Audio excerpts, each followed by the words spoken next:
Hello and welcome to this James the Bike Guy video where we go over new bikes, check out their specs and features, and then of course find out exactly what they weigh. And today we've got the opportunity to check out the new 2022 Specialized Sirrus X. Now the Sirrus X comes in a bunch of different levels, and this happens to be the 3.0. So in this video we're going to go over those specs and features, we'll check it out and find out what it weighs. So stick to the end so you can see that too. Now, with all that said, you might be thinking, what the heck is a Specialized Sirrus X? Well, this is a model where they essentially made their Sirrus, their fitness commuter hybrid, into a little more rowdy, a little more enjoyable all-road hybrid.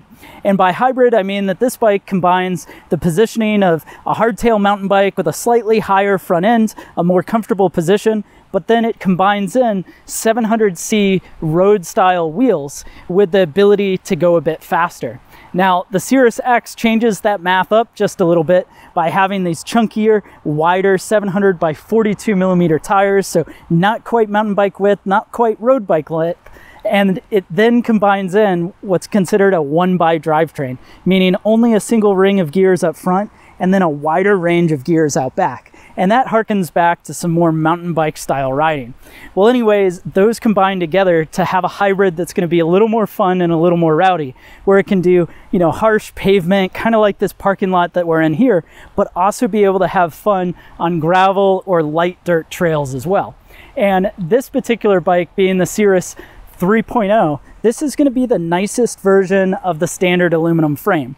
So these are going to start 2.0, then 3.0.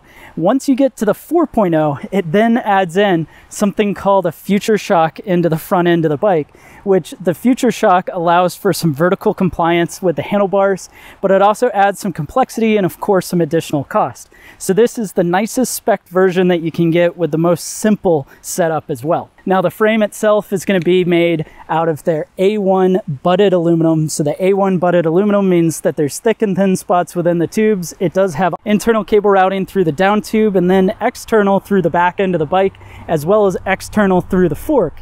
And doing so, that allows that center triangle to be a much cleaner setup, also allowing when you put it onto a car rack, putting those two posts through, you're not going to have cables that it can run up against, and makes it easier locking it up to objects as well. And along with that aluminum frame, it does have an aluminum fork on the front end. It's quick release front and rear, and it has mounts to be able to run fenders on the front end of the bike, as well as some racks. And then out back, we've got fender mounts, we've got rack mounts, and then my personal favorite, it's got cafe style mounts for the lock that would go around the wheel. Just lock it up for moments where you're going to be away from the bike.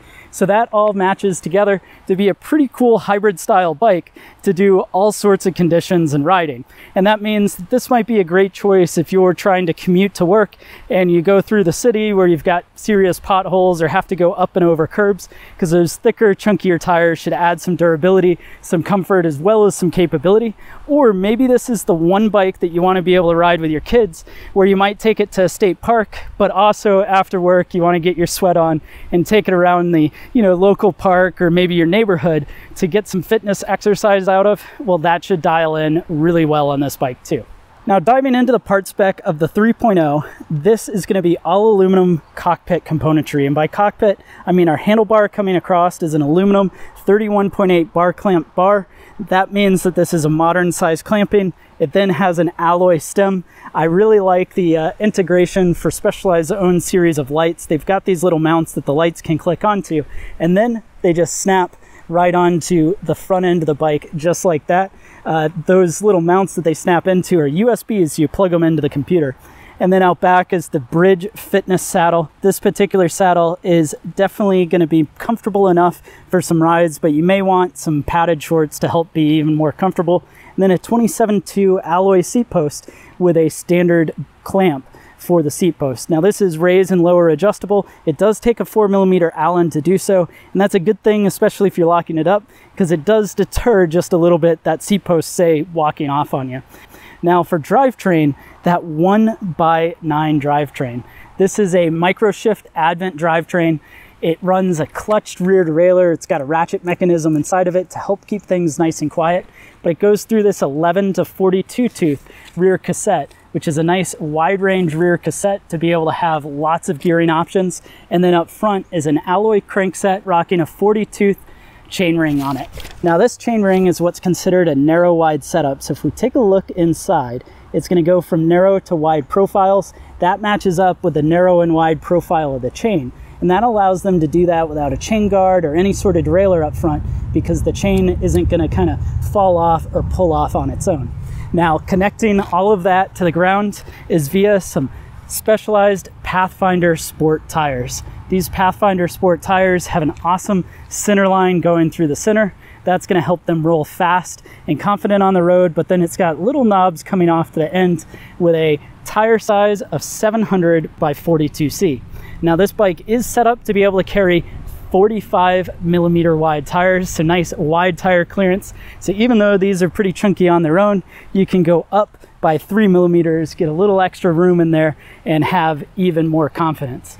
Now the last thing to talk about is slowing the bike down and keeping control over that is via some Tektro hydraulic disc brakes. These Tektro hydraulic disc brakes clamp down on 6-bolt rotors on the front and the rear via some Tektro HD R280 calipers. Well, now that we've taken a look at some of the features and designs of this bike, I think it's time that we find out exactly what it weighs. The actual weight of the Specialized Sirrus X 3.0 in a size medium comes in and weighs 25.72 pounds.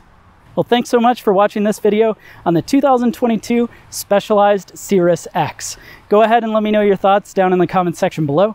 While you're at it, be sure to hit the subscribe button while also browsing the channel and especially checking out the hybrid playlist so you can see more videos like this to check out as well.